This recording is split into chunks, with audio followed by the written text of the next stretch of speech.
Hello student, theorem of real analysis. Prove that every convergent sequence is bounded. Now proof. Let the sequence n be convergent, so it must tend to a limit say L.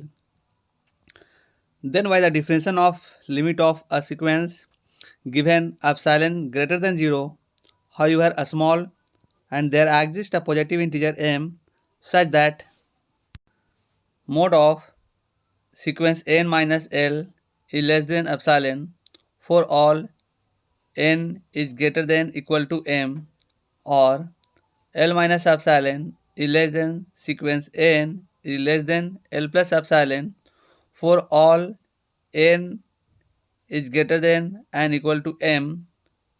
Let small k and capital K be the least and the greatest of a1, a2, a3 dot a minus 1, L minus epsilon and L plus epsilon.